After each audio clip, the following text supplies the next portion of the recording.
the banks of the River Tyne. Take me home to the place that I call mine. It's a place I love best, 'cause it's better than the rest. Take me home to the banks of the River Tyne. There's lights that burn so brightly, in the northeast sky they shine. From a place that Geordies worship, where legends wear number 9. You can travel right round the world, even meet the Pope in Rome.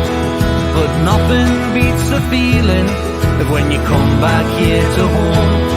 No matter how life changes, we'll never be far apart. The northeast always home, and it's always in your heart. Take me home to the banks of the River Tyne. Take me home to the place that I call mine. Good evening, everybody, and welcome to It's All Black and White TV. And it's the match review from yesterday's game against Bournemouth in the Carabao Cup. Sorry about the lateness getting on. Had a few difficulties. I had to restart my laptop, and because my camera wasn't working, but it is now. Everything's working now. So, and I'm joined tonight by John Sinclair. And how are you, John? Good evening to you, Tony, mate. How are you doing? Hope you're okay. Good evening, viewers. And yeah, it's been good. How are you doing? Yeah, I'm not too bad, mate. Not too bad at all. Yeah, doing really well. And yeah, it's nearly Christmas, isn't it? So yeah, but it certainly is. But yeah, guys, if you like what you see, please hit the like button. It really does help the channel move up the search settings, and it gets more visibility, and people can find it easier. The channel, please hit the subscribe button. It really helps the channel grow, and also the bell notification. That'll tell you when I've got a live show on as I have now, or a pre-recorded video, or I've got an upcoming live shows as well. So that's great. I'm currently on 187 subscribers, so I'm 13 away now from that 200. So the top, if it gets there by the end of the year, be fantastic. Not far away now, guys. But everyone who's subscribed so far, thank you very much. It really is appreciated at my end. Absolutely. So yeah, guys, I mean, last night we got back to decent football, proper football again. We've got rid of the World Cup now, and we're back to the proper stuff, back to the bread and butter that we know. So last night saw the return of the Carabao Cup competition. The last final we got to was 1976, when we lost to Manchester City 2-1 at Wembley, and that's the old Wembley, by the way. We're desperate to get back there again in February. Be lovely to see Trippier lift that trophy, wouldn't it? And hey, it's a possibility as well. So last night we played against Bournemouth at home, and this was the team from last night. So it was Nick Pope in goal, with Trippier, Shaw, Botman and Byrne at the back, Bruno, Longstaff, Willock in the middle, and then Mickey, Callum and Joe Linton as the front three. So, I mean, that wasn't a bad team last night. When I saw that team, straight away, I thought that's a strong team.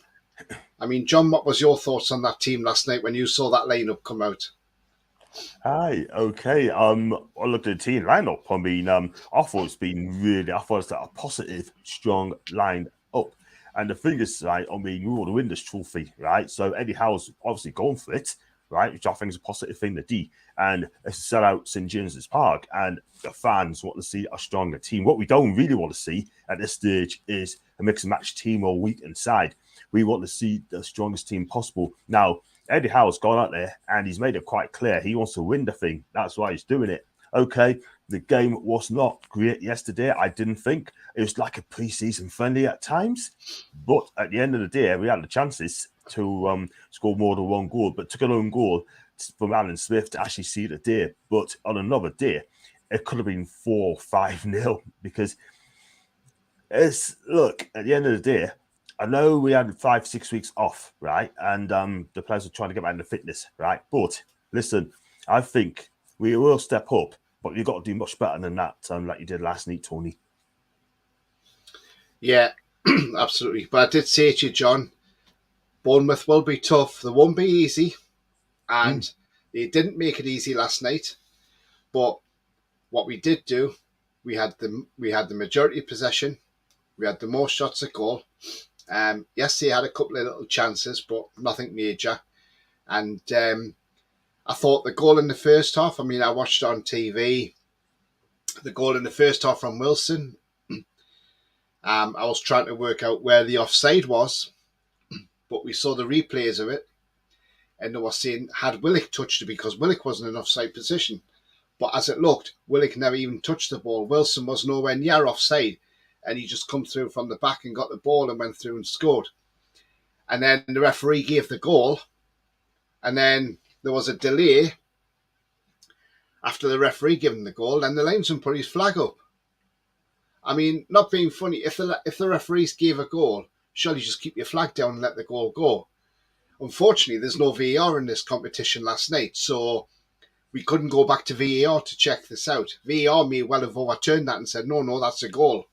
But because we have no VAR in operation, it's down to the naked eye, unfortunately. And Eddie Howe did say after the game he's frustrated that there was no VAR working last night, because he said that goal should have stood. I mean, it wasn't offside. I mean, you were in the stadium, John, so obviously you only see it once and that's it. You wouldn't see it unless you got home and watched the highlights. But, I mean, it seemed to take an age, though, didn't it, John, from the referee giving the goal for that flag to go up. And, I mean, normally if you're putting an offside flag up, you do it straight away. Why would you wait till the referee's pointing for a goal first?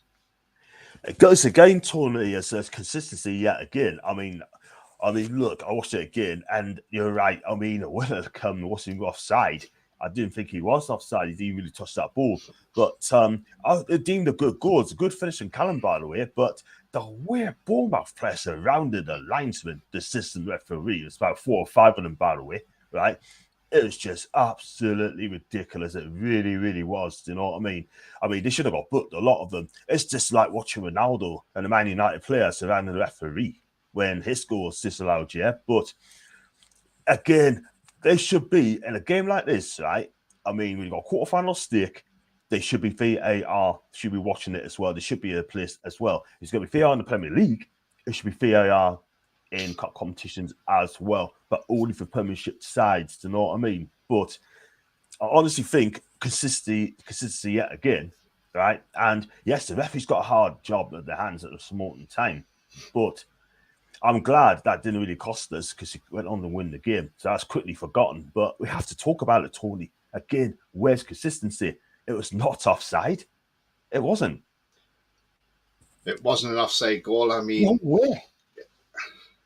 And that's what I was trying to work out. Even the commentator was trying to work out where the offside was coming from.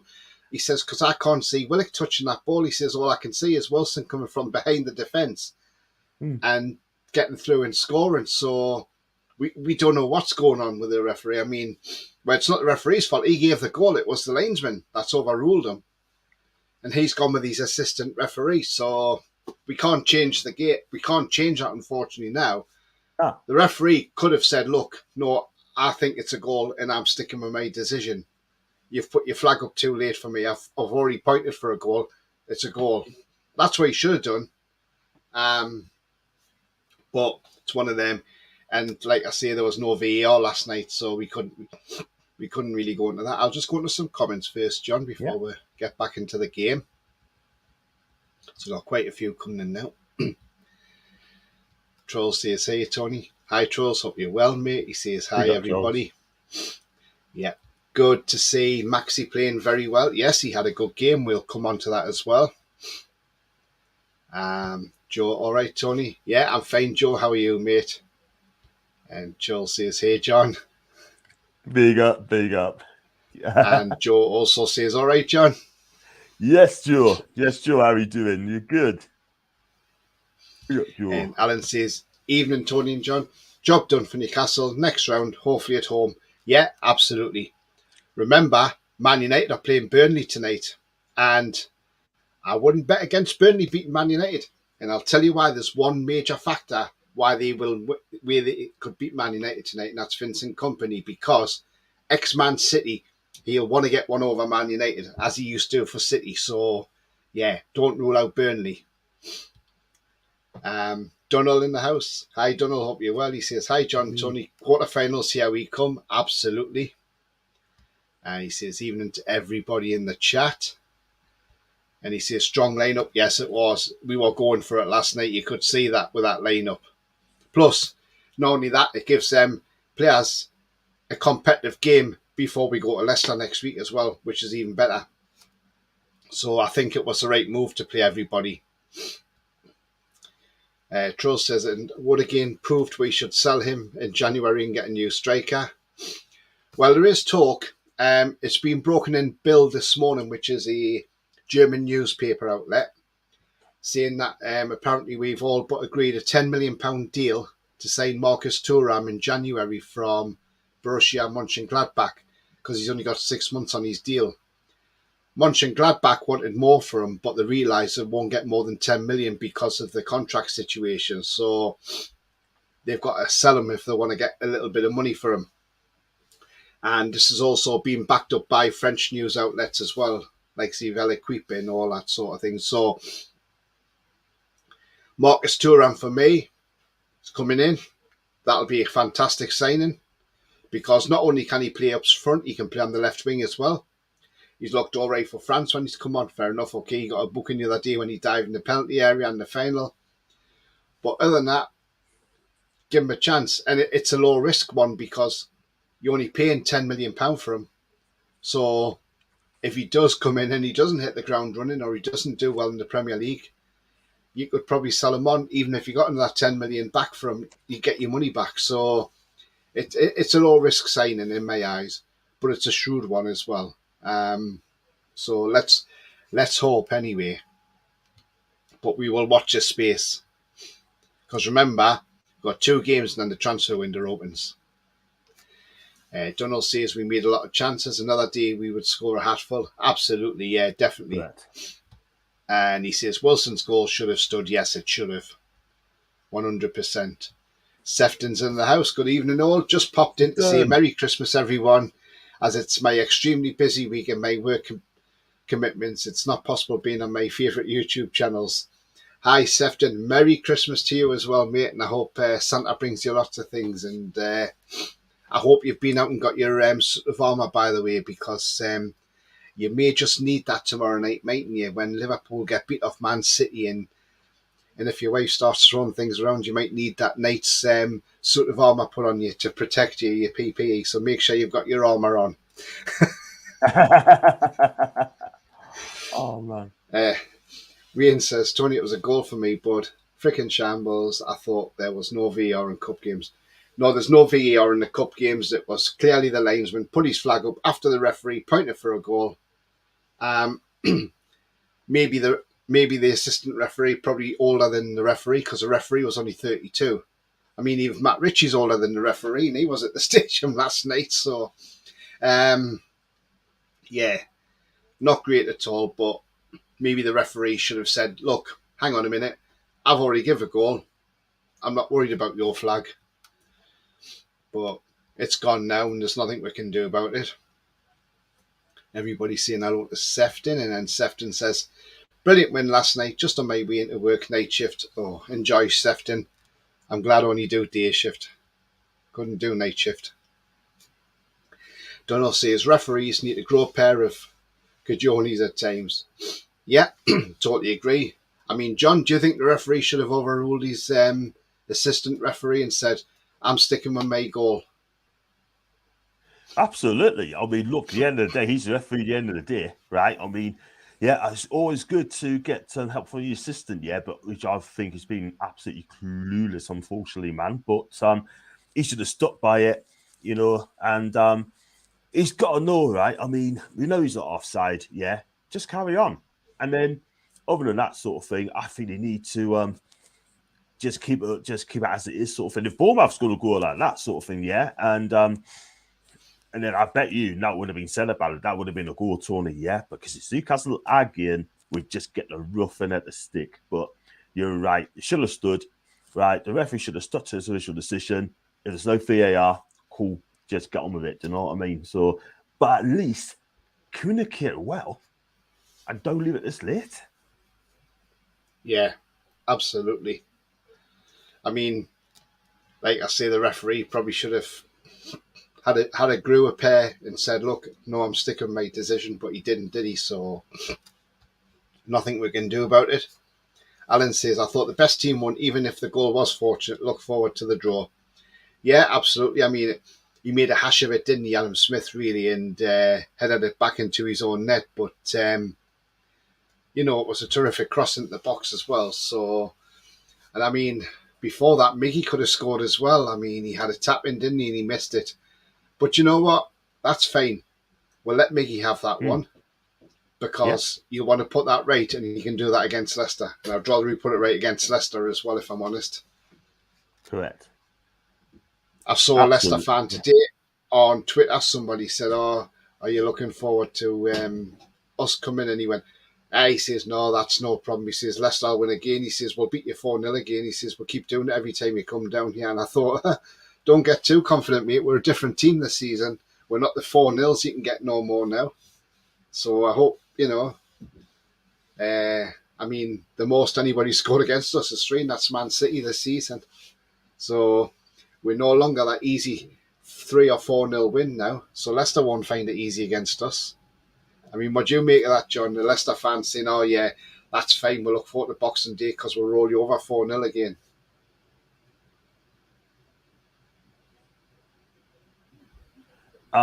Yeah, look, I mean, the end of the day, right? I mean, obviously that Leicester fan as well, sort of thing, is probably thinking that quite rattled sort of thing because Newcastle's playing well in a minute, sort of thing. It could be that, man.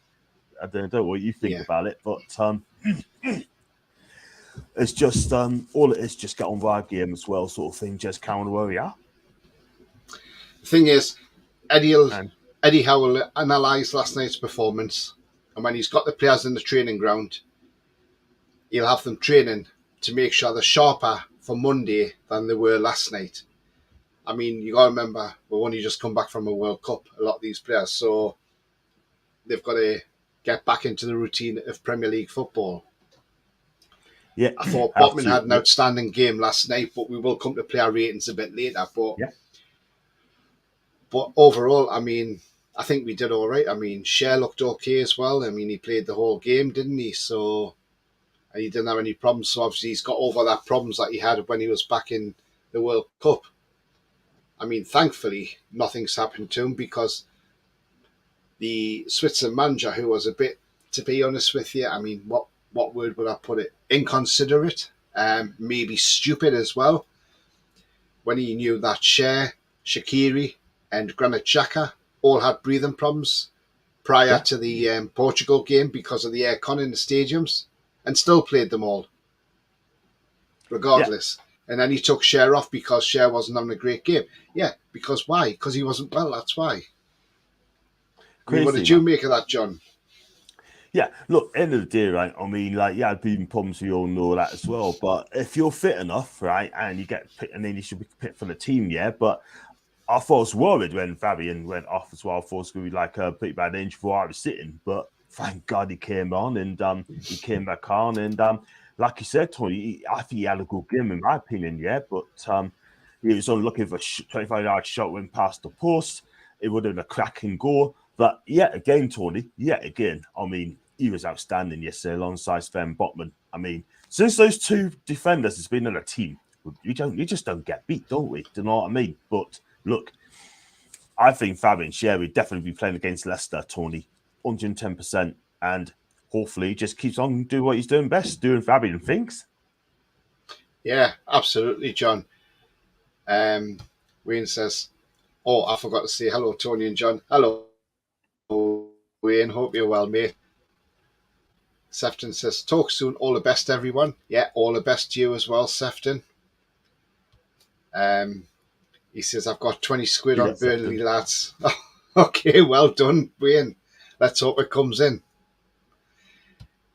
And he's got 20 quid on for Burnley to win tonight, John. And he says, "I'd love Marcus Thuram as well." Yeah. Tell you what, though, on Marcus Thuram, I like Tony. I like Marcus Thuram, I really do, and I think this guy has had a fantastic World Cup for me. The one thing he needs to do, The guy's 6'4", right? And he does not need to dive like that to win a pen. He doesn't need to. He's a cracking player.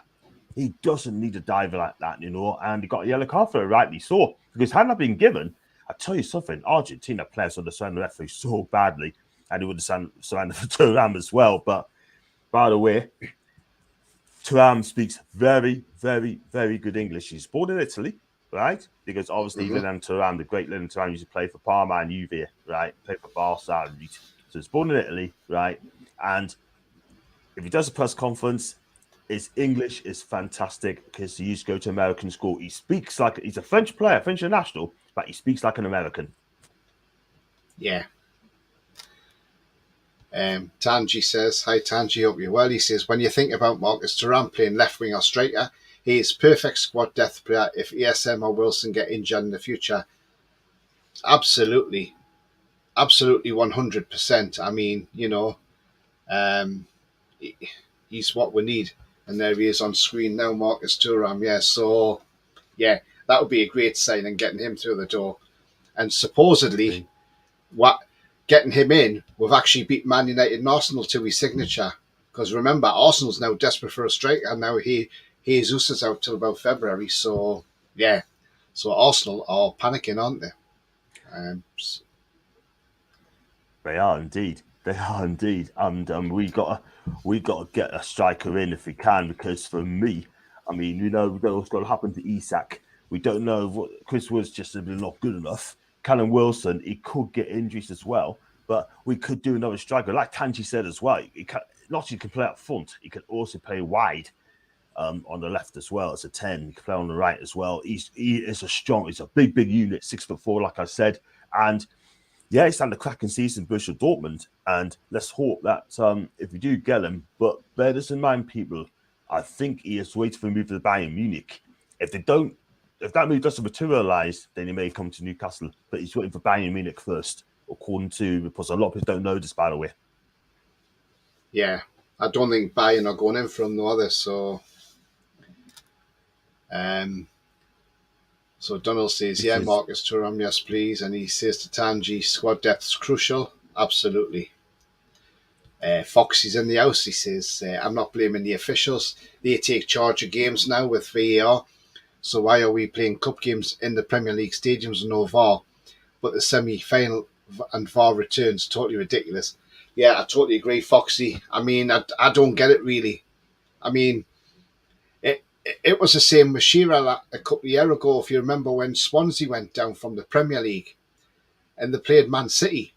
Now, 2 of Man City's goals were offside against Swansea when they beat Swansea 3-2. And they said there was no VAR because Swansea wasn't a Premier League stadium. And Shearer went, well, hang on a minute. They were a Premier League stadium last season because we're in the Premier League. So he says, how can you tell me they can't put VAR in there because it's not a Premier League stadium? He says, when it was a year before. And I thought, you know what? He's absolutely spot on. And when you think back to the FA Cup last year, when Liverpool went to Forest in, I think, the 5th round of the quarterfinals it was, VAR was put in Nottingham Forest City ground because they wanted it in there for that game. So there you go. They can put VAR in championship grounds. They did want to do it for the playoff semi-finals, the championship ones, but they couldn't do it because Luton Town said they don't have any screens or anything up, so there's no way they can put it up to see there's a VAR decision or anything. But and that's why it was scrapped until the finals. But yeah, I mean, it's going to happen when you get grounds like that, unfortunately, that can't handle VAR. But ones that can, then I don't see why it shouldn't be there. But the technology's there. It should be used. If it is, then it should be used in every round of this cup game, especially if it's a Premier League team and they're at home. Wayne says, I think we're a bit rusty off the World Cup, but we got the result and that's what counts. Shows we play shite and still win buzzing. I mean, yeah, we played well. I mean, we've kept another clean sheet as well. So think about the clean sheet we've kept. And we're just carrying on our run. So it's absolutely brilliant. And do you know what? I would rather win ugly than win by 5 or 6 goals. Because if you look at Arsenal team under George Graham, They used to win ugly sometimes, just 1-0, and people used to say that's boring. But it wasn't Arsenal or George Graham, because he was getting the 3 points week in, week out, and then they were winning the league. The same with Arsene Wenger. He was playing it like that, play the 1-0 wins and winning the league. So that's where these managers win ugly, and sometimes it's always better. It's not the prettiest to win ugly, but it's sometimes the best thing because it gives you that result. If you win 1-0 and the other team can't score, then you go through, and that's it. Simple as.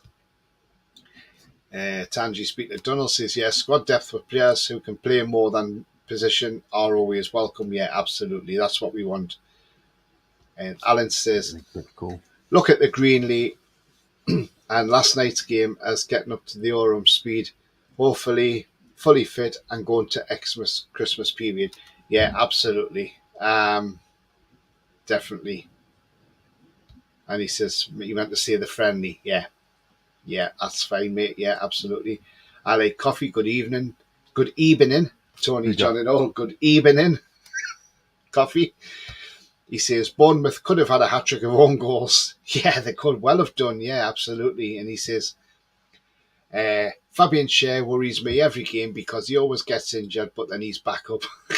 Yeah, he's like a warrior, isn't he, Fabian Schär?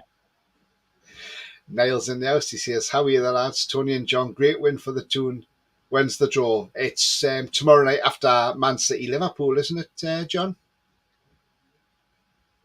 I think it is, mate. I mean, that's Thursday. Yeah, place, so Thursday night. So let's say we get I'd take Southampton at home. That's for sure. Would you, John? 100%. Oh, 100%. I think they're the weakest in the team. Do you know what I mean? Don't just sit to Nathan Adams, but they're the weakest in the team. And, we take that all day long. Any team at home, we take. The thing is, though, Tony, right? We're just not scared of any side at all whatsoever. Do you know what I mean? We just go out there, just do the job. We don't worry about oppositions anymore. We just go out there and just do the business, mate. So I'll take on anyone, to be fair. Well, it was funny because Southampton were actually losing to Lincoln City, weren't they? They were.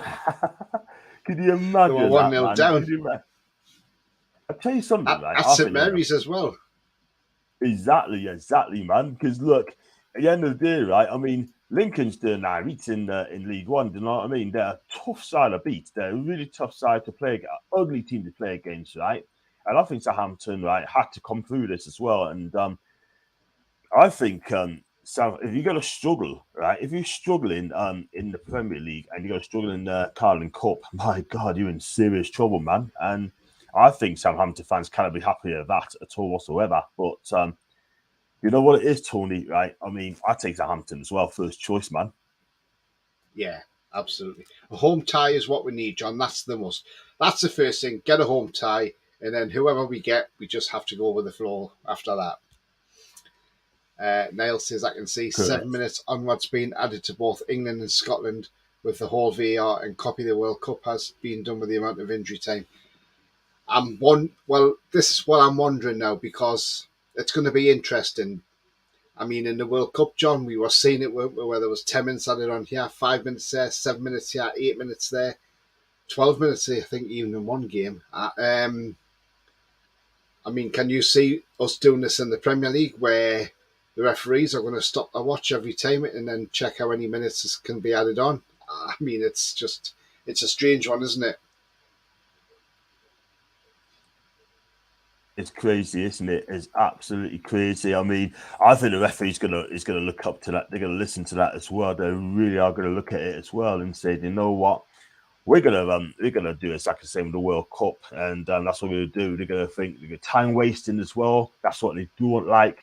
Injuries as well, and not only that game time as well is going to be very important as well. They're gonna really gonna look at this as well, Tony, because these players now are very clever, time wasting this and that and tougher mates, and they will check up on it, man. Do you know what I mean? I've got a funny feeling they will. Yeah, games could be extended by a long way now. That's Ian what it is. Traders. Sorry, John. So, I mean, the thing is as well, Tony, right? What they do now, right? I mean, they're gonna clamp down on time wasting. Definitely gonna clamp down on time wasting. VAR doesn't help, but they're definitely 100% gonna sort that out as well, mate. So, believe you and me, I think they're gonna find that out as well. So they will find a way. But I think it'll probably take place next season, Tony, if anything, like, you know what I mean? They're going to ramp it up a little bit. If they do that, then I think there's going to be a lot. Goalkeepers is going to get booked more times. Like Nick Pope, he got booked a lot, didn't he? For time wasting. Do you know what I mean? He tried it again yesterday. So I don't know how many times he's been booked this season for time wasting, but I think he needs to be careful here. Like, do you know what I mean? So, very, very interesting. We'll see what happens, but yeah. Talking about bookings, England won the FIFA Fair Play Award from the World Cup because England were the only team to have one booking in the whole tournament, and that booking came in the quarter-final against France. wow. Obviously, we're learning. So there you go. Absolutely. Yeah, exactly. We're learning, man. And it's just, what can I say, man? It's just, it's got to be, you got to do. So, we'll just see. Yeah. Ian Toon Traders in the house. He says, You hi, got Tony, the, and my good pal John. Missed you yesterday at the match, mate. Hope you're both well. I'm dying with cold and a chest infection.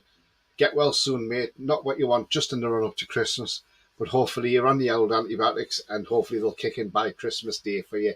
I've got a bit of a slight cold at the moment, but I think it's because it's the weather. I mean, when you think last week we were sitting at like -10, we're now sitting at like, say, 8 degrees. So you add like another 20 degrees on top. No wonder people are coming down with colds and that. It's just the weather. And the time of year it is. Wayne says, Marcus Thuram's father, Lilian Thuram, was a brick wall and can remember his playing days when he was younger. He was class on FIFA. And when he played for the Italian Giants Juve, yes, he was a class act. He was a class centre-half, Lilian Thuram, and he's a World Cup winner as well, isn't he? So, in the same team as Didier Deschamps. Foxy says there's enough money in English game to have for in all stadiums now. Cup games, Prem, Championship, even League One. Refs are already at a poor standard. Help them out with VAR. Absolutely, Foxy. I couldn't agree more, mate. I couldn't agree more. They were thinking about trying to bring VR into the Championship. And what they were going to do was there was going to be somebody sat in the stands with an iPad. And if something went in, they would look on the iPad and check the replays and see if... And I thought, well, how do you work with that? You know what I mean? It's a bit stupid, really. But yeah, I get what Foxy's saying. It should be, yeah.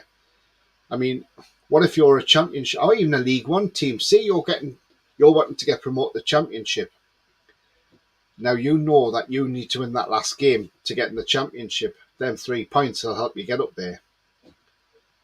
You go out there and score a goal and it gets ruled out for an offside. But you look at the replay and it's not offside. And if those VAR would have said no offside at all, then as a team, you're going to be in the playoffs and you're going to be dejected. But then you got to lift yourself them playoffs. But if you don't win in them playoffs, you're in League One again for another season. And then you'd be gutted because the following season you might do worse in League One. You might not even be in the top 2 again or anywhere near it.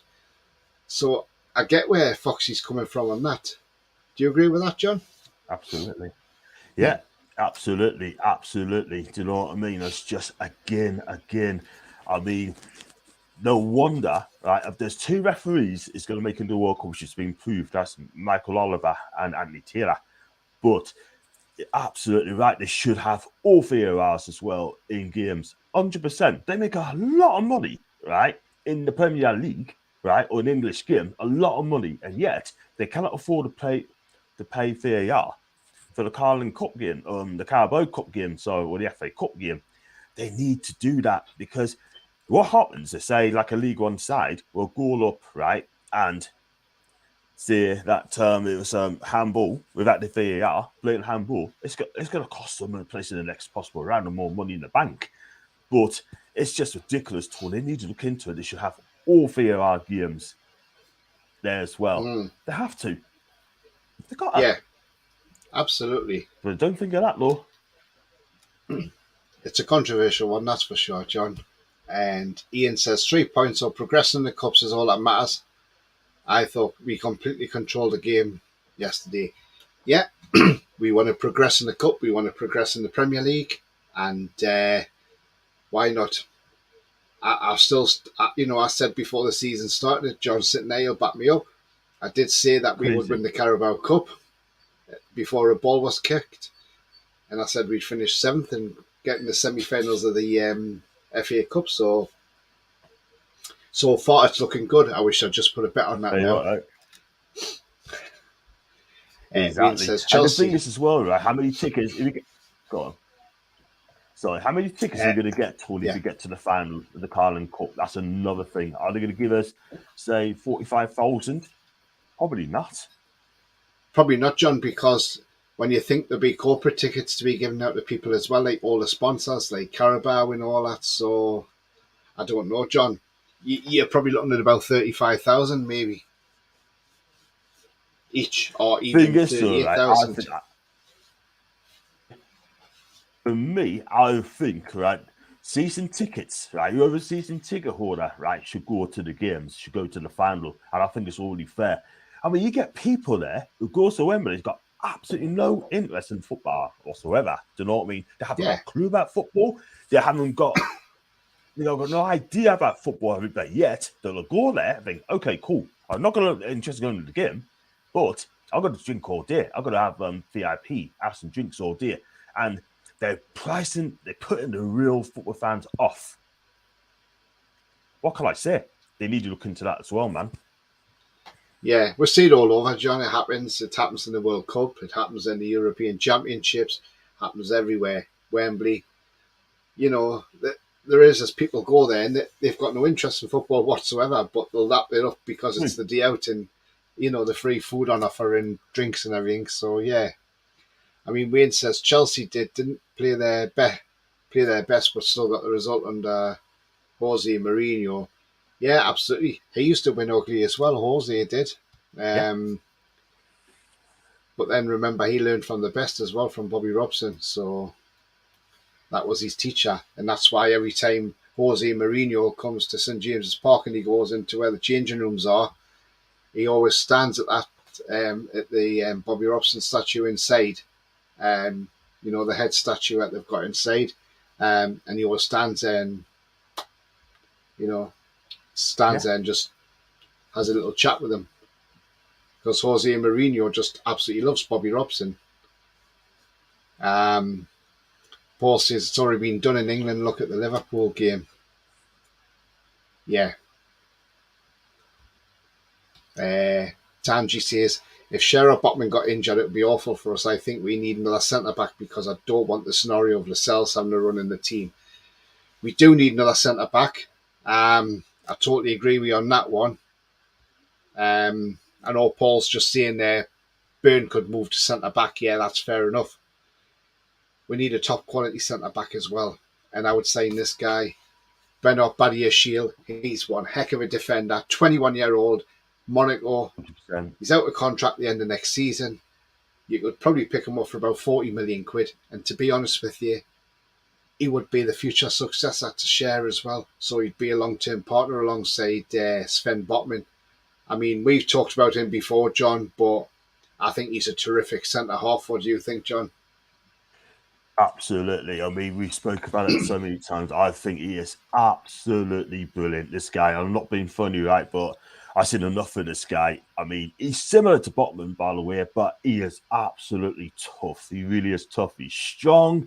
He's quick. He reads the game, and he defends properly. He does defend properly, and that is the thing, Tony. And you know what? We've got to get in this guy early because he'll go to a top club. Trust us. This summer, he'll go to a top club because his name will be linked all over. You know what I mean? But let's be real. I honestly believe that he's going to go places this kid. He'll definitely play in the French national side, and he'd definitely be in the next World Cup because Varane could be on his way out as well, sort of thing. Yeah, I mean he's coming up to 30, so I think he'd be on his way, and also as well that they still got young French players coming through. He's one of them, but I want to see this guy come to Newcastle, man. I really, really do. Yeah, I would as well, John. Really, Or really even do. that Croatia centre back, but I don't think we'll get him anyway. But yeah, but he would be a good. He'd be a good acquisition as well, John. It'd be Uh, amazing. That guy will be absolutely. But he plays for Leipzig, man. He's out on loan at Zagreb, but he's a Leipzig player, mate. He's a Leipzig player, so he's going to be very, very tough to price away. I don't think Leipzig will let him go. I like Coffee says, which team won the Dirty Play Award at the World Cup? Yeah, which team? I don't know. Could we give that to Argentina? I mean, a lot of people are saying. People are saying Martinez, was he a bit, too unsporting in a way, the way he threw the ball away, so he had to make the French player go and retrieve the ball. Some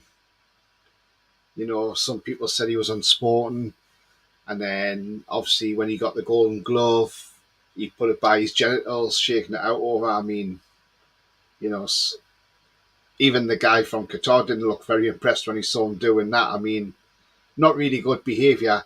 And if you're a role model for kids, that's not really something you should be doing, is it, John?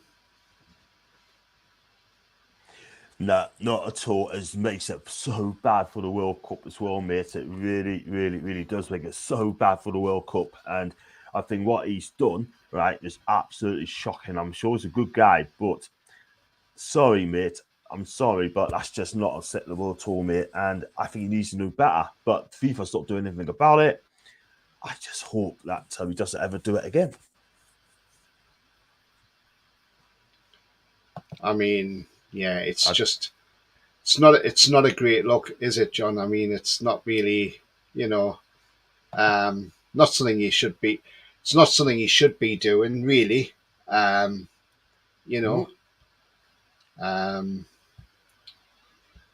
mean, I'll just pop this on screen a minute, but if anybody did miss it, of course, but I don't think anybody did. But that's in there, and you can see the guy, the Qatari guy, stand there just looking like, what the hell's he doing?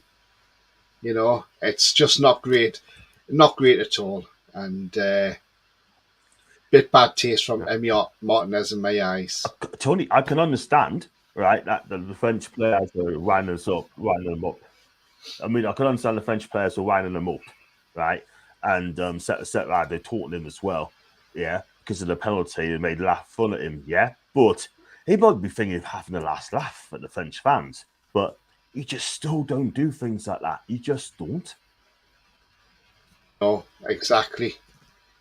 And I mean, it's just the guy's just been an absolute clown, hasn't he? I mean, I mean, he was mocking Kylian Mbappe as well, wasn't he? Yeah. Martinez was. I mean, absolutely disgusting to, I mean, I know you can have humour and things like that, but I mean, again, this is something I'll put on screen. There we go. But some people are saying, why didn't Messi step in there and say, hang on, that's my teammate you're mocking there? But Messi was like laughing and enjoying himself. So, I mean, do you think that's going to look great when Messi goes back to PSG? Is there going to be a bit of needle between him and Mbappe now because of that? I mean, what do you make of that, John? Wow. I think PSG will be. I think the PSG fans like Messi anyway, to be fair. But when they see him back, they think, oh, I'm sorry, but there's gonna be ways of sorting them out, sort of thing. Just say, look, get this guy at the club if that's the way he's gonna be, right? But he's out of contract at the end of the season, and it's just not very professional, man. Do you know what I mean? You just can't do that. You really can't do that. I expect her so much better than Messi and the lads as well. Do you know what I mean? But I just think it's childish. I just think it's ridiculous. You won the World Cup, right? Go out and enjoy yourself, yeah, but don't go and mocking people like that. Just don't. Crazy, man. Absolutely crazy.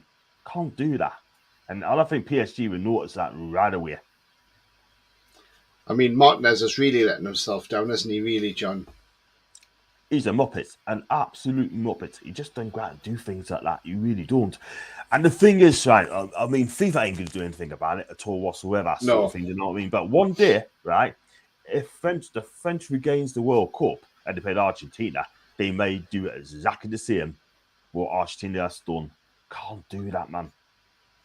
Yeah. Foxy says winning the Fair Play Award isn't a positive. It's just exactly why we went out too nice. Yeah. LA Coffee says John's looking very serious today. Wow. Are you looking very serious, John? Well, I mean, I just don't like people like that. I try to be happy. I try to be you know, like be constructive here, but you cannot do that. But I'm happy. I'm on holiday, man, and where's the smile? And you know, things are great with me. That's so yeah. Wayne says, why don't they have foreign cup matches? Good question, Wayne. The only people who can tell us that are the EFL. But hopefully they may change it in the future, but I doubt it. Tanji says true, Burn can cover, but if that was to happen, he would be hoping Target doesn't get injured. His left back, yeah, absolutely. Paul says, see, Potter Ronaldo's deal is for him to be the face of the Saudis bid for the World Cup 2030. Yeah, could see that happening. Just there for the money. Yeah, no. I like Coffee VAR in the Championship would be super hectic, wouldn't it just? Tanji says quarterfinals are scheduled for January the 10th after the FA Cup game against Sheffield Wednesday. Wow, excellent. And I bet we're on TV this time. Well, I hope so. Against Sheffield Wednesday. Yeah. Ali Coffee says PD Proudlook has a permanent seat at Wembley. Does he? I'll have to ask Pete about that one. He's never told me that one. Nah. I saw him yesterday and he never said out to us, so that's a joke, I think, John. But semi-finals are scheduled for January the 25th first leg and February the 1st for the second leg.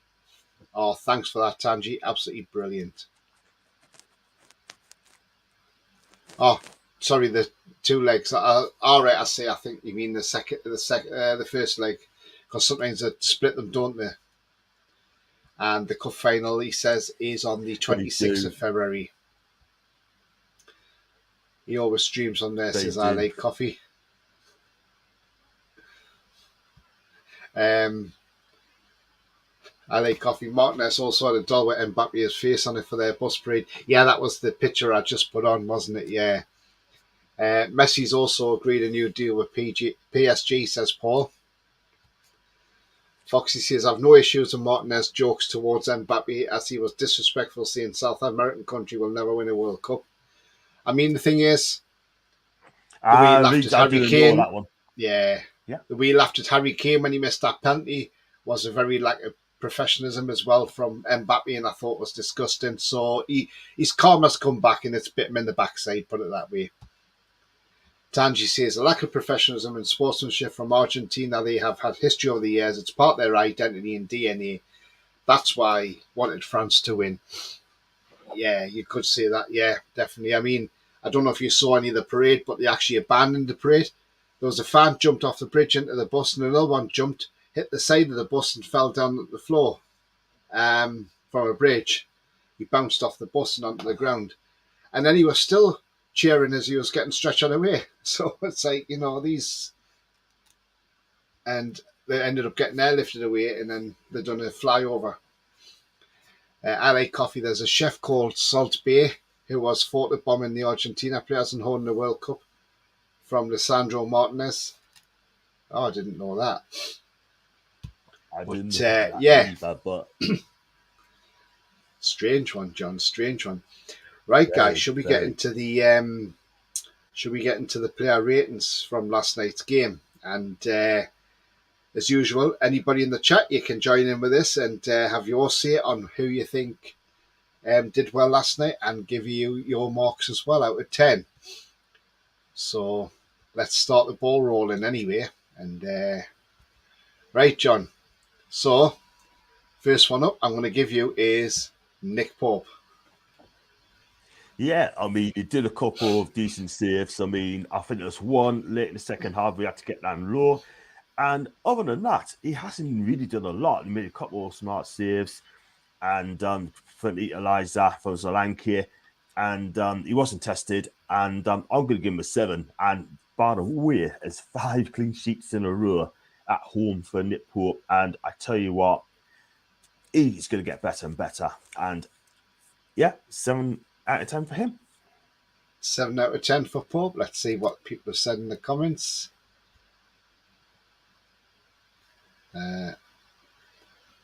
Nobody's put anything on yet, so we just await. I think the comments are running a bit slow tonight. Right, so the next player on the table is, I'll take this one, Kieran Trippier. So Trippier, I thought had a great game. Leadership qualities are there to see. Done what he had to do. Got back, defended well. This guy's a true leader on the pitch anyway. And once the Cells goes, he'll be the club captain without a shadow of a doubt. I think for a steady game he had last night, I want to give him an 8. I think an 8's probably about right for Trippier. So the comments are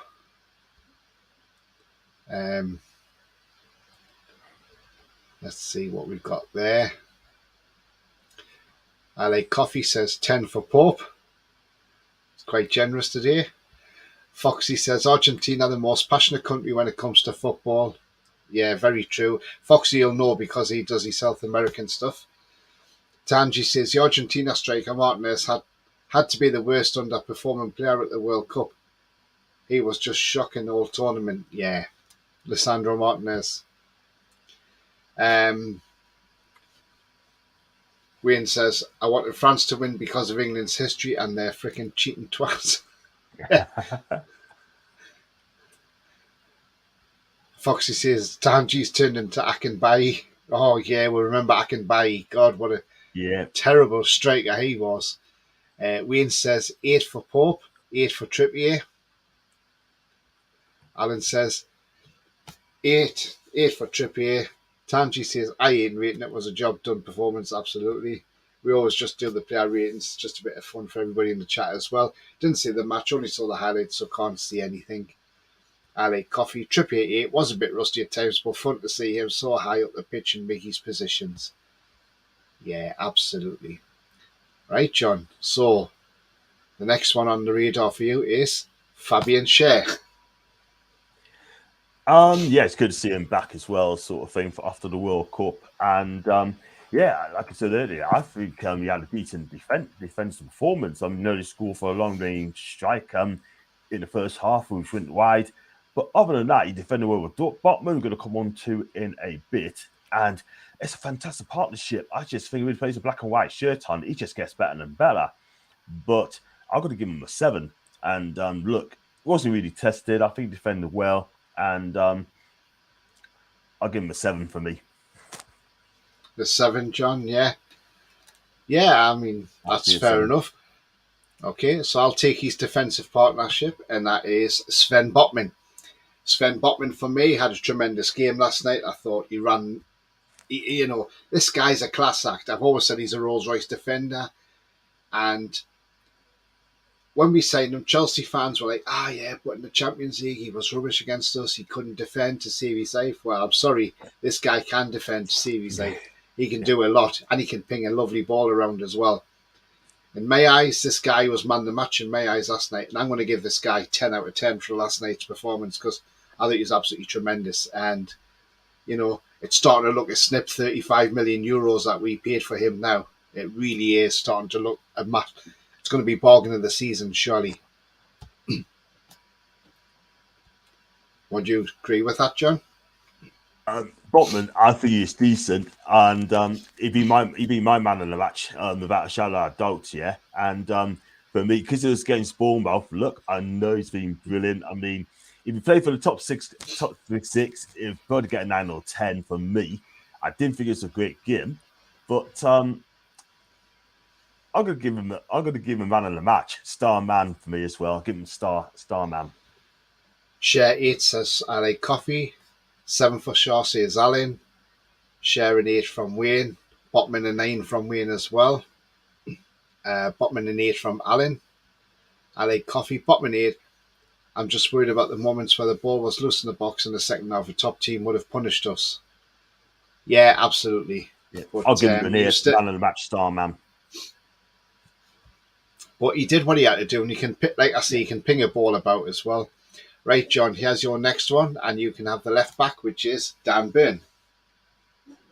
Yeah, I'm gonna give him. I'm gonna give him. I'm gonna give him a 6. Look, let's be real, right? He's defensively sound, but the only reason I'm gonna mark him down is because he's like creative going forward, and he lacks tackle ability. As I said this before, defensively he's been fantastic, but he needs to be creative as well. Left back, get forward more. And he did always set up a tap for Miggy, which he really just missed. But at the end of the day, right, I thought he had a solid performance, and I'm going to get Dan Burn a 6. I mean, look, I could have given him a 7, but it's just lack creativity. But he had a steady game. Wayne agrees with you, 6. Alan says 7. I like coffee says Burn at 8. Could have had an assist if Miggy had scored. Yeah, quite well have. Yeah. Right, so we're going to go into the front midfield 3. So, so we'll go to the front midfield 3, and I'll take Sean Longstaff. I thought first half, his performance weren't great. I thought a lot of his passes weren't sticking. They were a bit sloppy in my eyes. And I was thinking, come on, you've done better than this before. Why all of a sudden the touches were not really there from Sean Longstaff? But he got better in the second half. And we are starting to see this player get back to the way he was under Rafa. So for me, I mean, he didn't have his greatest game, but he didn't have his worst game because he picked it up in the second half. I'm going to give Longstaff, I'm going to give him an 8. Because I thought he played all right in the second. He picked it back up in the second half, so he had a good, decent second half. But first half, touches weren't really there, but second half, he picked it up. For sure, lots of fingers. Right, he should have stepped in Wilson earlier on. He didn't do that, and he opted to shoot instead. And also, as well, midfield, he is quite sloppy at times. Look, I'm flipping and flopping Sean Longstaff. Yeah, I mean, look, on this day it's okay, but for me personally, I don't think he's consistent enough. But if you look at, if you want to win titles, we're getting top 4 regularly, sort of thing. For me personally, I think he's a good squad player, but it would have been my first team to be fair. But he's slightly getting better.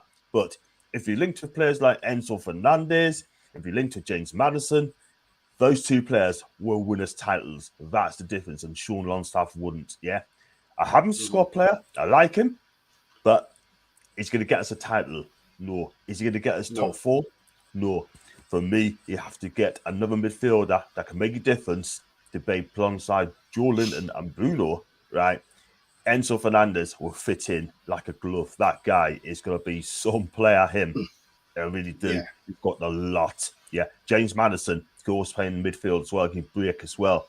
Again, he can make a difference for me. But we're lacking a star man in midfield, a star quality in the midfield.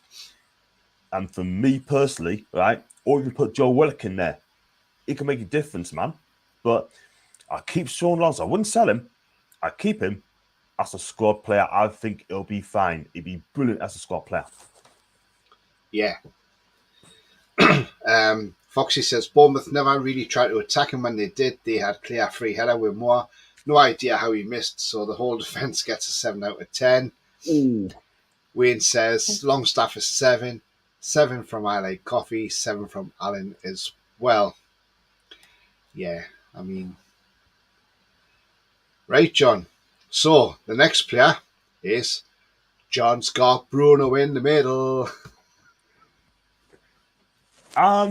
Sloppy start to the game, I can't lie, but second half is much, much better. Bossed the second half and passed some dribbles, duels, and he suffered a couple of fouls as well. He wasn't at his best last week. I'll give him a 7, but he was not at his best. And, you know, don't really have to stand this. He hasn't played a lot of games with Brazil.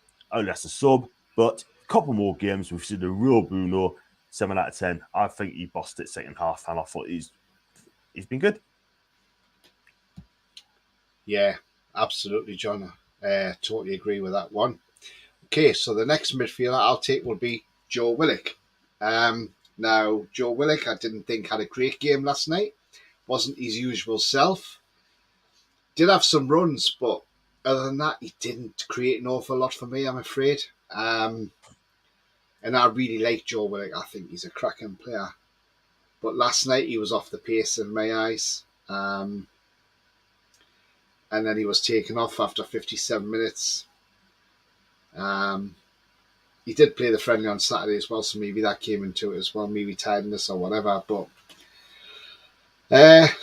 this is going to sound harsh, but I've got to give Willock a 6 because I didn't think he had a great game, if I'm honest. And I think 6 is about a fair result for him.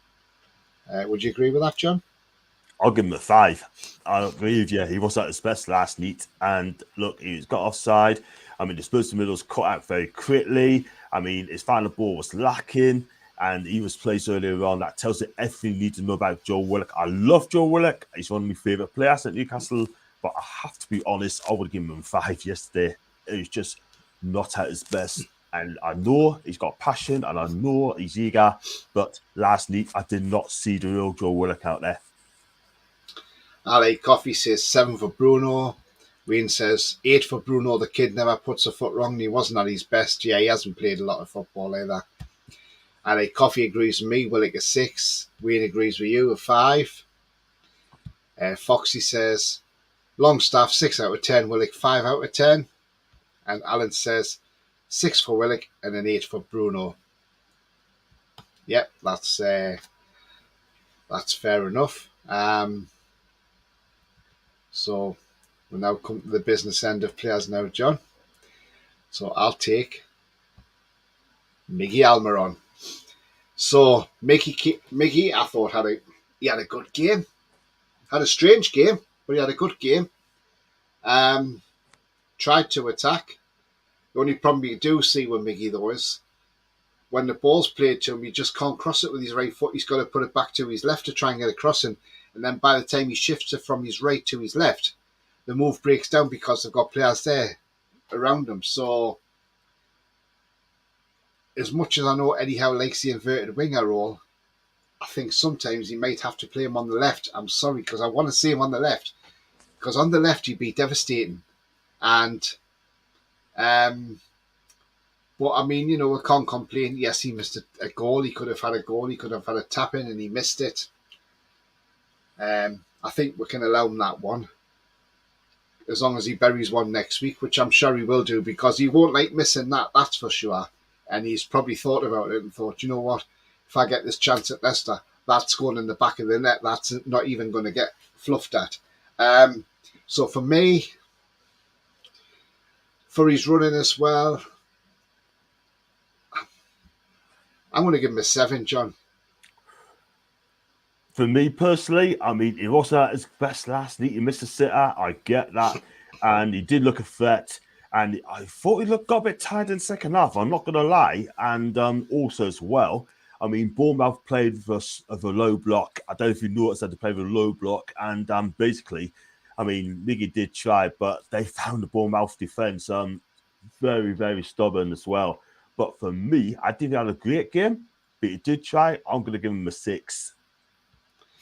Yeah, Foxy agrees with you. 6 out of 10, Miggy. I like Coffee agrees with me. 7, needs a right foot.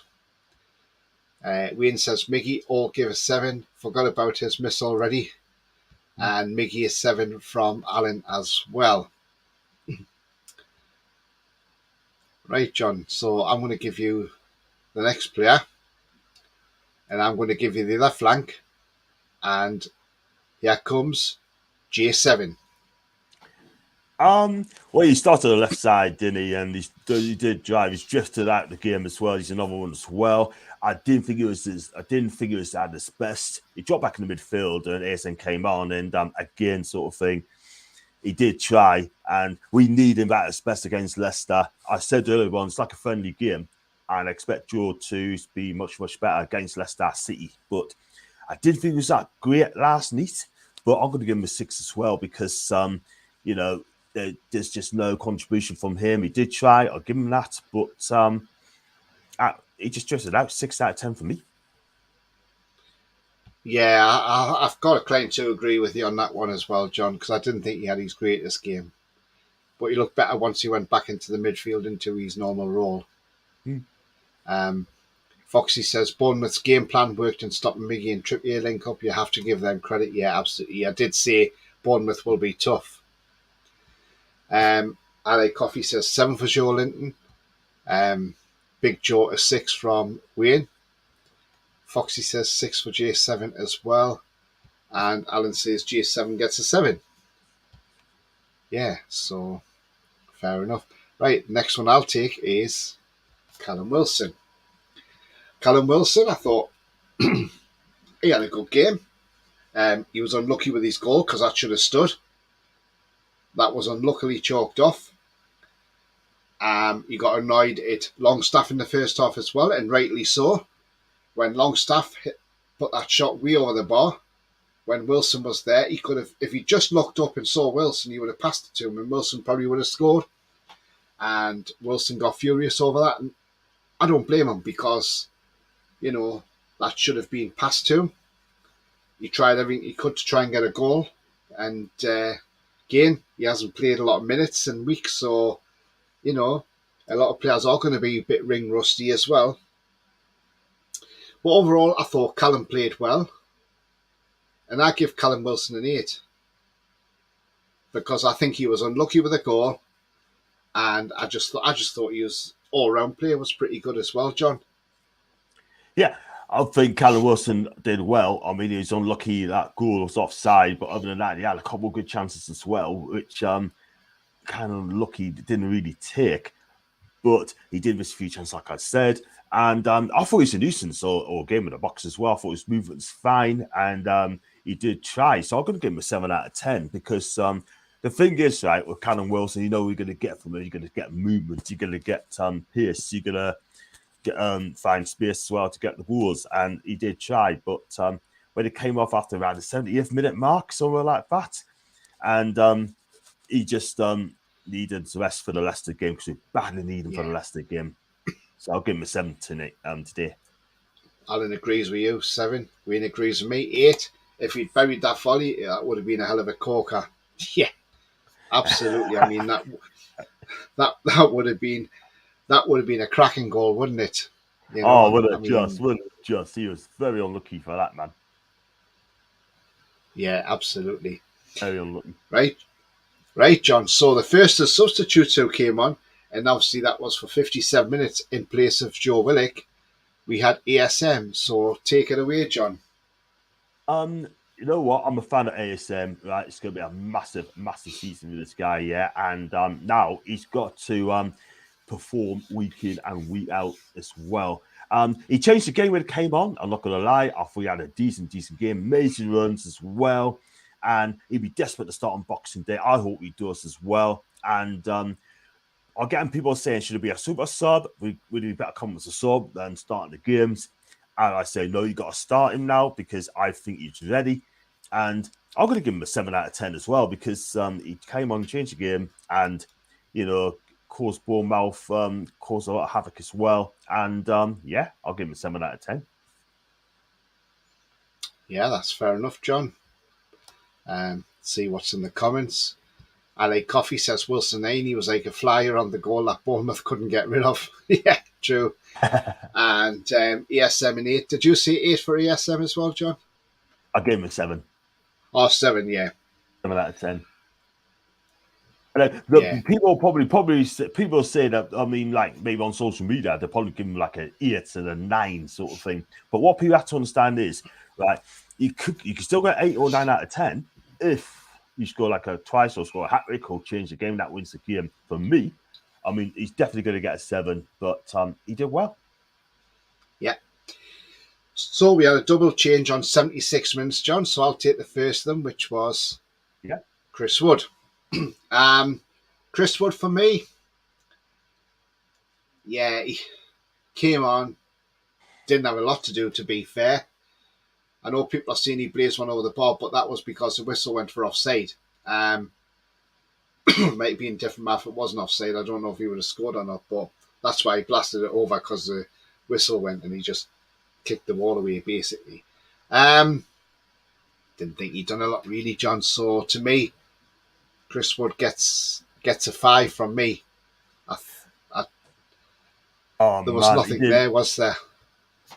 Yeah, if he was onside, I would give him if he was onside, he missed that chance, I would give him a 3. He didn't do much as well, so I could give him a standard 5. I mean, look, Chris Wood is Chris Wood, yeah. He's not going to win us a title. He's not going to win us Champions League. He's not going to win us, get us a top 4 single-handedly, for me personally. I mean, he's our first squad player, but we need a centre-forward. And if Thuram comes in, then where does that leave him? Yeah. ESM says 7 from ESM for Alan. Davey says ESM changed the game. Good evening, Davey. Hope you're well. Yeah, he did. He certainly did change the game. And he did play well last night, I've got to admit. Wayne says ESM, don't feel like I could rate him for the time he had on the pitch, but I'm going to give him the 7, says Wayne. Night and E Gaming.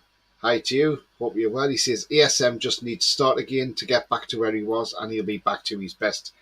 Yeah, when he's on his unplayable best, nobody can get near him. Absolutely. Wayne says Deadwood 5. I like Coffee's being confident, yeah. Chris Wood is 6. You're being nice. Is it because it's Christmas now? Oh, hang on. Let's look at his picture. He's got a gingerbread man and Christmas lights. Yeah, that's why he's feeling all festive and nice to everybody. Up for sale, Wood 5, says Alan. Mark says, Tony, do you think Johnny looks a bit sick when he's very quiet? Hope his girlfriend not run off with his best mate. You know what it is, right? Big up to Mark, by the way. I forgot to reply to your message yesterday, but I was at the match yesterday, so I do watch along me. But no, what it is, right? I mean, we get on really fine. You know, we're both great together, and I really love her to bits, and she will be my rock as well. So you know what it is, right? So far, so good. I could not be any more happier, and she is amazing. So big up to Julianne. Yeah, absolutely, John. And Foxy says, Wilson 6, only 1 shot at target out of 4. Yeah. Okay. Right, John. So the next substitute that came on, we'll just give him a standard 5 because John Joe Shelby come on 88 minutes into the game, and to be fair, no time to make any impact. So we'll just give him a standard 5 that he's came on, and you need to give the ball away as well. Totally, you need to get the ball away in the end, and that poor goal gave away nearly cost us the game. That's down to him. Yeah, well, maybe we'll mark him down for that, then we'll give him a 3. But yeah, he didn't really have an impact on the game anyway, did he? Nah, so, not at all. Not at all. Not at all. But right, do you think he'd be gone? Do you think he'd be gone in January, John Joe? Because I reckon he will, because he needs to get game time. I think he will, John. Yeah, I don't think he'll be staying, if I'm honest. No. Right, John. So, I'm going to give you the fans, John. So, you were at the game last night. I mean, from what I saw, I'll give you my thoughts first, and then you can give me your thoughts on it. From watching on TV, I thought the fans were a little flat at times. I thought they were a bit quiet. I didn't think they were their vocal selves as they have been in the past. And I just thought, this place needs to be lifted a bit more. And I was waiting for it. And then we did get it in fits and starts. We started getting the fans up for it. And then obviously the goal went in, the fans were up then. But yeah, John, give me your thoughts on the fans and the fans rating. For me, I thought the fans where I sat were really quiet last week. Yeah, it wasn't. It was really quiet. I'm not gonna lie. I mean, in parts, when we got going, the fans get behind it. But other than that, it was just so quiet. I mean, there's only about 3 or 4 people clapping Eddie Howe's back around me for I6. I sat in level 7, way at the back, in Rule W, forward from the back, and they were all clapping Eddie Howe's like an army. It's only a handful of people, but other than that, I sat close to the Gallagher. Gallagher was quiet. And for me, I'm going to give the fans, I'm not going to lie, but I'm going to give the fans a 6 because it's just so quiet. It's times it's like a library. Do you know what I mean? It's like a library. And I expected a lot more than Newcastle fans, especially we got Eddie Howe as manager. War flags were there last night, but it wasn't that much, if I'm honest with you guys. So for me, it feels like I'll go with Foxy. It's like a friendly atmosphere as well. You just don't wait till things happen. I'll give the fans a 6. Yeah. LA Coffee says Shelby 5. Can't really rate Shelby. Yeah, like I say, he didn't really. Paul says, did Madison play yesterday for Leicester? He wasn't in the squad yesterday, not even on the bench for Leicester. So he's still carrying an injury. That's the thing. We shall wait and see. Foxy says, I can only give our defence and keep us 7 for the clean sheet as a team. Didn't play great. Let's be honest, we did enough as a team to get the job done. Sometimes that's all that matters. Yeah, like I say, Foxy, sometimes you just got to win ugly. And you know what? Sometimes you don't have the great game, but you win 1-0, but you take it.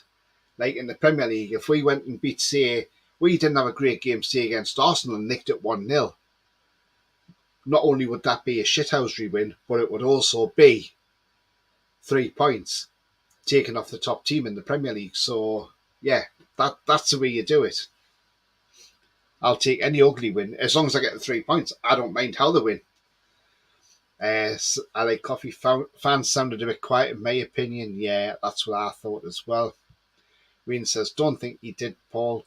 Stone's on the bench, I think. No, he wasn't even on the bench. He wasn't even in the squad. So there you go. Because I looked last night to see if he was in the substitutes, and he wasn't amongst the bench at all.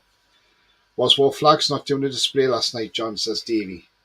There's flags there as well. It wasn't as fierceful it was, but there were flags waving as well. So it wasn't a lot really, but at the end of the day, right, it's just like a pre-season friendly, guys. Do you know what I mean, Tony? It's just I expected a lot more, but hopefully against Leeds United, I'm hoping that we're going to get a better atmosphere. And I truly believe we're going to get a better atmosphere on New Year's Eve. Paul says, so he'd be fit to play on Boxing Day then. Again, Paul, we're not sure. I don't know why he was left out of the squad at all last night. I mean, Tielemans was in the squad, but then he's had plenty of time back, hasn't he? Because he's been back since the first round. But yeah, and he scored last night, Tielemans. But yeah, I don't know. We'll just have to wait and see. No doubt we'll find out at the weekend or probably Friday or somewhere like that. Foxy says it felt like a friendly atmosphere. It did. It felt like a friendly atmosphere as well. And I mean, you could tell that some of the players didn't play their strongest, didn't go full tilt. But Bournemouth played a low block game yesterday. They did quite play some nice stuff as well when they go forward, but defending, they just defended the numbers. You know what I mean? They were real tough for us at times, but when the chances came for us, Tony, we just basically just didn't take our chances there. But look, we've gone through. That's the most important thing. We're helping our own goal, but we've got to do better against Leicester on Boxing Day. Yeah. LA Coffee says, why do you think the fans haven't been as lively as we used to be? I mean, it could be the combination. We've had this long World Cup break for 6 weeks and fans coming back to the stadium. Maybe, I don't want to sound bad, but is it fans that don't normally get tickets, so they've just come along to this game? And, you know, a lot more families have come as well, obviously. I mean, why do you think the fans haven't been as lively, John, as we used to be? I think it's, I have to go with you, it's a combination of the World Cup. I think it's people, because it's a cup game, there's obviously the Premier League game. And it could be that, man. It could be that. But because I think it's the opponents as well as Bournemouth sort of thing. Bournemouth is not exactly a big name. It's a big name, right? And, big opponents, yeah, but it could be that. But for Newcastle fans, right, we're known to have the passionate supporters as well, Tony. But I just think it's one of those things. I mean, a night game, right, for a night football match, in my opinion, we should make it a Newcastle under the lights. And that means create better atmosphere. That's neat. For me, is anything but, unfortunately. Absolutely, I've got to agree, John. Paul says, Paul's swearing in here as well, by the way, John. What spot the atmosphere at St James's Park is when Ashley moved everything around with the fans. When I mean swearing, because he's put that guy's name in there. I can And see I'm only Paul's joking, point. by the way, Paul. But I I can can see see- what he's saying, yeah. Yeah, I can see his point because what it is, right? The atmosphere when it took away from level 7, that used to be really, really fantastic, right? Level 7 was absolutely brilliant. They put the away fans in between the Melbourne and the leases on the upper tier, right? And that's where they put them. But I hope that our owners will know that, right? And say, look, we should get that back, create the atmosphere, have a singing section. And level 7 is a perfect place to have a singing section there. Do you know what I mean? But Yeah. I hope our owners recognise that, and then put the away fans somewhere closer to the goal, and then just go from there. But if they can get that, create the atmosphere back, that'd be brilliant. Foxy says, combination of the World Cup breaking cold weather, maybe. Yeah. Night and E Gaming says, that's how champions are crowned, winning by any means necessary. Absolutely. Correct. Too right. Correct. Like Coffee says, Matthias Cunha is having a medical at Wolves today. It'll be a season-long loan, and then they apply to pay 40 million quid if they stay up. And I don't know a lot about this guy, but I think he's been messed about by Simeone, right? But Simeone, for me, is one of the best managers in the world, and he's been playing different positions. It hasn't worked out for him, unfortunately. I hope, for Wolves' sake, that he'll keep them up. Alan says the fans will come alive against Leeds, and Newcastle fans are the best. Yeah, absolutely. Right, so we're nearly there with these player ratings and that. So anyway, let's get down to the business end now, and so I'm now going to rate Eddie Howe. So I thought Eddie got his team selection spot on. I mean, he played a strong team, basically the first team that plays in the Premier League. I think it was more to get their fitness up as well, being a competitive game ahead of the game away to Leicester on Boxing Day, which, by the way, is a 3 p.m. kickoff on Amazon Prime if anybody wants to know where it's being televised. If you're not on Amazon Prime, I don't know if they still do it, but do check it out because sometimes you get a free month's trial on there. So if you get a free month, take it. And if you don't want to continue with it, just cancel a subscription and you've getting to watch the match for free. That's how a lot of Toon fans have been doing it as well. And I think some of them just change their account numbers around. They have a different email address and use it every time, so they get it free every time, which is not a bad shout. But yeah, Eddie Howe got his tactics spot on, I thought, and he can only do as much as he can from the touchline. It's once them players cross that white line, they've got to do the more work for him. But he earns his money by not only the performances, but by also standing on the touchline and getting his instructions out there to the players. I thought it was a terrific move by Eddie Howe. It's got me to the next round of the Carabao Cup as well. I can't give this man any less than a 10, so I've got to give Eddie Howe a 10. And I think his substitutions are spot on as well. At least he knows how to make a substitution. Unlike Gareth Southgate, even if players are still playing poorly, leave them on till about the 80th minute and go, I think we'll have a change now because I may need to bring a couple of players on to freshen up. Not Eddie Howe. He saw Joe Willock wasn't playing well. He gave him 12 minutes in the second half and said, no, you're not doing it, mate. Off you come. Get on there, ESM. Go out there and win me that game. And that's exactly what he done. 10 out of 10, this man, Eddie Howe, every day. Do you agree with that, John? Yeah, I'll go with that as well, mate. Like, I think he's got a tactics right as well. 4-3-3, I'll give him that. And I'm gonna go. You saying 10 out of 10? Go on, Yeah. give him a 10 out of 10. I'll give him a 10 out of 10. This Christmas, 10 out of 10 for me. Paul says, when the singing area was next to the away fans, that's when we had a great atmosphere. My first game was under Sir Bobby. First game of the season, we won 4-0 against West Ham. Great atmosphere. Yeah. And what a manager. Absolutely amazing. Yeah. Just call me Bobby, as he used to say. He didn't say that, because you were Sir Bobby, and you say, just call me Bobby. Yeah. LA Coffee, Howe and 8. Happy he went with a full strength team. Alan says an 8 for Howe.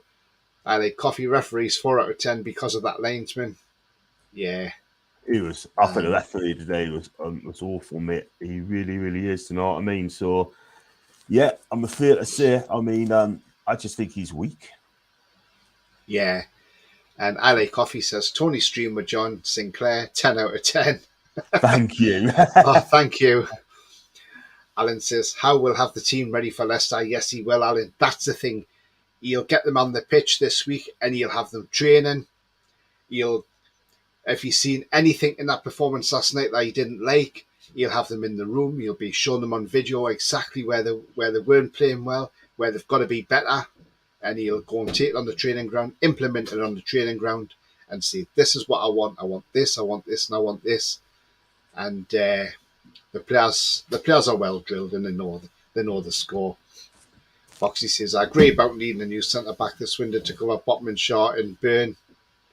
And Paul says, Dubravka's in goal for Man United. Come on, wow. Burnley. Come on, Burnley and Vincent Kompany. Hey, Tony, since he went to Man U, he hardly played games, hasn't he? He hardly played any games whatsoever. Liverpool's played more than he has, do you know what I mean? Well, he played in the friendly for Man U against Cadiz from La Liga, and they got beat 4-2. Exactly. Totally agree. That is the thing. And do you know what it is, right? I mean, he'll not come back to Newcastle again. Nah. No, he's finished now, John. Done. Foxy says, I'd try and move on Lascelles and bring the young defender like Abkar Silla from Bruges or Zabarini from Kiev. Think Monaco will try and ask too much for Barry Shield. Yeah, they may well do. I mean, what about Ndicka? Isn't he out of contract this season? I mean, Evan Ndicka's out of Ndicka, contract at the end of the season. He's another terrific defender, and he's young. Quick. Yeah. He's very quick. So, yeah, I'm sure the club's got irons in the fire, and I'm sure they're doing everything they can to bring players in. Right, guys, we're going to wrap up anyway. So before we wrap up, I'm now going to ask John if he can tell the lovely people out there where we can find him and, where we might find him hiding. So, John, do you want to let everybody know where you are? Yes, I sure do, Tony. Thanks so much for having us on again, mate. And no problem. For me, you can find us on Twitch, Facebook, on YouTube, John Sinclair TV. And you can also find us on John Sinclair 50 on Instagram. And you can also find us John_NEFC42 on social media, Facebook, John Sinclair TV, like I said. And just to let you know, guys, I've got over 4K and I want to get to 5K. If I can do that, that'd be fantastic. And my channel's just getting better and better. And it just keeps going up. So please, please, please hit that like, subscribe button as well. And I've done one yesterday of the Newcastle, Bournemouth, the atmosphere. So it's out on YouTube. Please stick a thumbs up on that one, please. That'd be fantastic. And I'll be so happy. And check us out. And I'll do all the shows, watch-alongs, previews, reviews. And, check us out. Yeah. So, right. I'll just go into some comments first. LA Coffee. When's the next stream, Tony and John? Right, John, you got anything coming up? Well, I'm not obviously at the Great Lady until Friday, so I'm hoping to go on one of the Leicester channels on their show on Friday. So I'll probably be on Christmas Eve. I'll be back on Christmas Eve, so I'm doing a live, hopefully doing a preview against Leicester City away. So I'll be doing that, and just keep your eyes peeled for that, lads, and do the preview on Saturday. Hey, I've got something for you, John, by the way. Because you know how you came on tonight, and I should have played this when you were talking about, like, obviously your girlfriend and that, and So I'll just put this on for you now, John. There you go.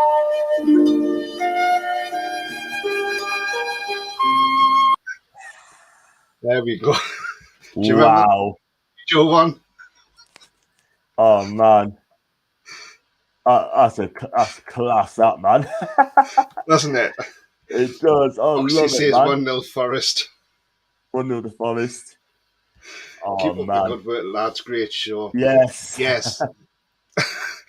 Yeah, I had to get that one in. Sorry, John, I couldn't resist that. I should have, if I could have done it earlier, I would have, and I would have put that on as your talk. I know. You know what it is, right? It's just oh, it's just man, it's just absolutely fantastic, Tony. You know what I mean? I just love it, man. Love it, love it, love it. So, guys, if you like what you see, please hit the like buttons. Really does help the channel up the search settings and makes it more visible for people to find. Also, if you're new to the channel, please hit the subscribe button. Free to do so. Helps the channel grow. And also the bell notification tells you when I've got a live video on, as I have now, or I have any pre-recorded videos put on as well. And also any upcoming shows that are on their way. I'm also at 187 subscribers at the moment, so I'm only 13 away from 200. If I got to 200 by the end of the year, that would be absolutely fantastic.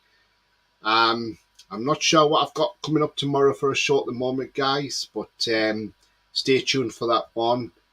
And there will be a preview for the Leicester game as well. But the thing is, guys, proper football's back now, and everybody's happy again because we've got things to talk about. Yes. I mean, not just me, John, Paul at Toon Review, everybody else, Adam Pearson. I think we've all suffered with the World Cup. All our ratings have been down at the moment because we've had nothing Newcastle to talk about, but now it's all back again. Everything's happy again, and people are coming back to the channels, which is absolutely fantastic.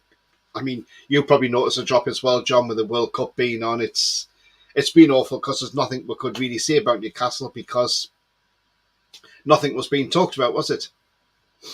No, not really. Not at all, man. It's just great to get it back on, sort of thing. Like you just said there, Tony. It's great to get football back on as well. And hopefully we get to winning more games. And if you're doing that, Tony, then it should be a successful season, mate. Yeah, absolutely. Ali Coffee says 13 subs left for 200 and just 4 days left. Let's get 200 before Christmas. That would be absolutely fantastic. Thank you. Now, like Coffee laughing because I put the tune on. Foxy says should be the new intro for John's show. Exactly, yeah. Yes, please. And Alan says, John, you've got to keep the lady happy. Yes, I have to. And I could be in trouble tomorrow. If I said to her that time I'll go on the show tomorrow, I need sort of thing, I could be on spot above that sort of thing. So, I mean, I've got to keep her happy as well, guys. I really do have to. And if I do that, then she'll be over the moon. Yeah, absolutely. So, guys, we're going to wrap up now. So, yeah, last night Newcastle beat Bournemouth 1-0 through Adam Smith on goal, and we've now secured our place in the quarterfinals of the Carabao Cup. So, other games are going ahead at the moment, and tomorrow's the big one, Man City-Liverpool. Then after that game, there will be the draw for the Carabao Cup quarterfinals. So, stay tuned for watching them. And but from now, from me, from John, stay safe and auf Wiedersehen. Auf Wiedersehen.